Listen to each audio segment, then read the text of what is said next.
వర్ధిల్లాలి విలేకరుల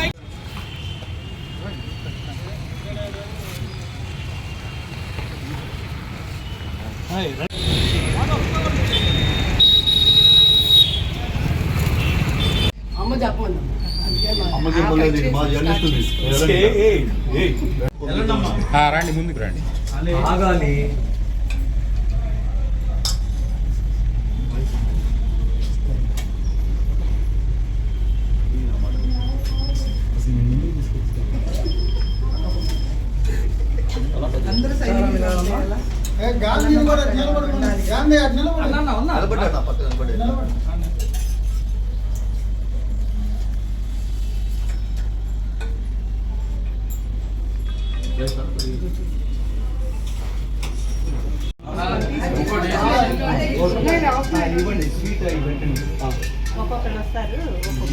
పెట్టండి.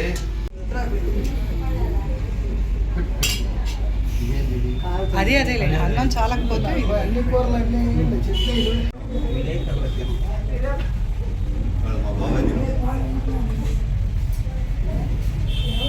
అవ్వండి అమ్మ ఎందుకు అంత బాధతో ఉన్నారు సంతోషంగా అన్నం తినే టైం అది మన ఫోటోలు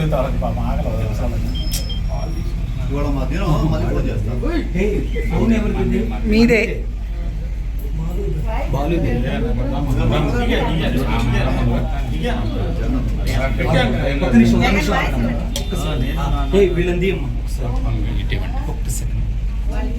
హిందువులకి సంక్రాంతి, క్రైస్తవ సోదరులకి క్రిస్మస్, ముస్లిం సోదరులకి రంజాన్ పర్వదినాలు ఎంత పవిత్రమైనవో జర్నలిస్టు లోకానికి ఏపీడబ్ల్యూజే వ్యవస్థాపక దినోత్సవం అంత పవిత్రమైంది పర్వదినం. 1957లో ప్రారంభమైనటువంటి ఏపీడబ్ల్యూజే 69 సంవత్సరాలు పూర్తి చేసుకొని 70వ వసంతంలోకి ప్రవేశించింది. ఈ సందర్భంగా మన రాష్ట్ర అధ్యక్షులు గౌరవనీయులు ఐవి సుబ్బారావు గారి పిలుపు మేరకు రాష్ట్ర వ్యాప్తంగా జిల్లా కేంద్రాల్లోనూ అదేవిధంగా మండల కేంద్రాల్లోనూ నియోజకవర్గ స్థాయిలోనూ రిప్రజెంటేషన్లు ఇవ్వటం, అదేవిధంగా సేవా కార్యక్రమాలు నిర్వహించటం, వివిధ కార్యక్రమాలను మన జర్నలిస్ట్ సోదరులు నిర్వహిస్తూ ఉన్నారు. ఈ సందర్భంగా మన యూనియన్ సాధించినటువంటి కొన్ని విజయాలను, జర్నలిస్టుల హక్కులను ఏ విధంగా కాపాడిందో ఒకసారి గుర్తు చేసుకోవాల్సిన అవసరం ఉంది. ముఖ్యంగా ఇప్పుడు ఏదైతే అక్రిడేషన్ అనే ఉందో, మనకి ఏ హక్కుగా మనం తీసుకుంటున్నామో దాన్ని సాధించేందుకు మన యూనియన్ చేసిన పోరాట ఫలితమే. తర్వాత మీడియా కమిషను, మీడియా అకాడమీ ఏర్పాటు కూడా మన ద్వారానే ఉమ్మడి రాష్ట్రంలో మనం సాధించినటువంటి విజయమే. మీడియా అకాడమీకి సీనియర్ జర్నలిస్టుగా మన జర్నలిస్టుల తరఫున ఒక ఆయన్ని చైర్మన్గా చేసి ఆయనకు ప్రోటోకాల్ కూడా మినిస్టర్ స్థాయి ప్రోటోకాలు ఇచ్చే విధంగా చేసుకోగలిగాము. అదేవిధంగా బస్ పాసులు కానీ, రైల్వే పాసులు కానీ, హెల్త్ కార్డులు కానీ, ఇటువంటి అన్నీ మన యూనియన్ సాధించినటువంటి గొప్ప విజయాలుగా మనం గుర్తుపెట్టుకోవాలి. భవిష్యత్తులో మనం ప్రస్తుతం మన డిమాండ్లు, మన ముందున్నటువంటి సమస్యలు ఏమిటంటే ప్రధానంగా వెల్ఫేర్ స్కీములు, జర్నలిస్టులకు సంబంధించి సంక్షేమ నిధి ఏర్పాటు చేయాలని మనం ఎప్పటి నుంచో ప్రభుత్వాన్ని కోరుతూ వస్తున్నాం. అదేవిధంగా వేజ్ బోర్డు, కనీస వేతనాలకు సంబంధించి చాలీచాలని జీతాలతో పనిచేస్తున్నటువంటి జర్నలిస్ట్ సోదరులకు వేజ్ బోర్డు ఏర్పాటు చేసి కార్మిక చట్టాలను అమలు చేయాలనే విషయాన్ని కూడా ప్రభుత్వం దృష్టికి ఈ సందర్భంగా తీసుకువెళ్తున్నాం. అదేవిధంగా హై పవర్ కమిటీ ఒకటి ఏర్పాటు కోరుతున్నాం. దానికి హోమ్ మినిస్టర్, తర్వాత డీజీపీ బాధ్యులుగా ఉండి జర్నలిస్టులపై దాడులు జరిగినప్పుడు, వారికి సంబంధించి నష్టం ఏదన్నా జరిగినప్పుడు ఆ కమిటీ నిర్ణయం మేరకు వారికి న్యాయం చేయాలని జర్నలిస్టులకు విజ్ఞప్తి చేస్తున్నాం.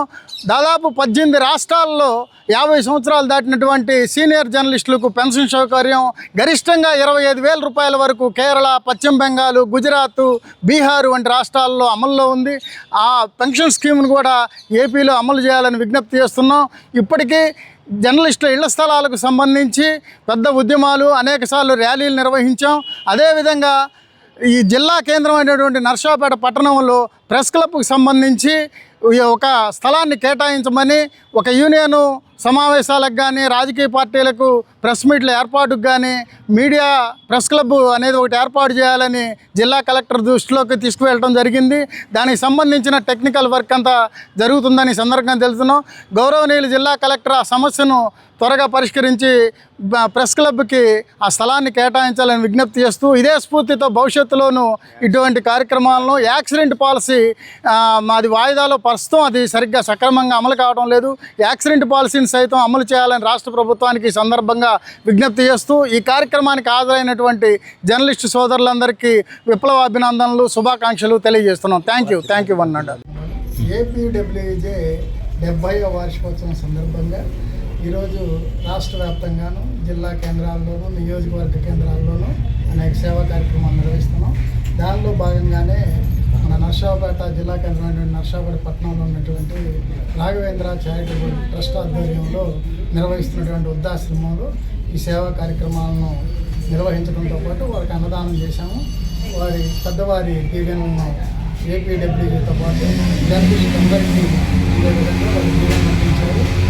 నిర్వాహకులైనటువంటి పూర్వ కృష్ణకుమార్ గారికి ఈ కార్యక్రమాన్ని సహకరించినటువంటి జర్నలిస్టు మిత్రులకు కృతజ్ఞతలు తెలియజేస్తున్నాం. Thank you.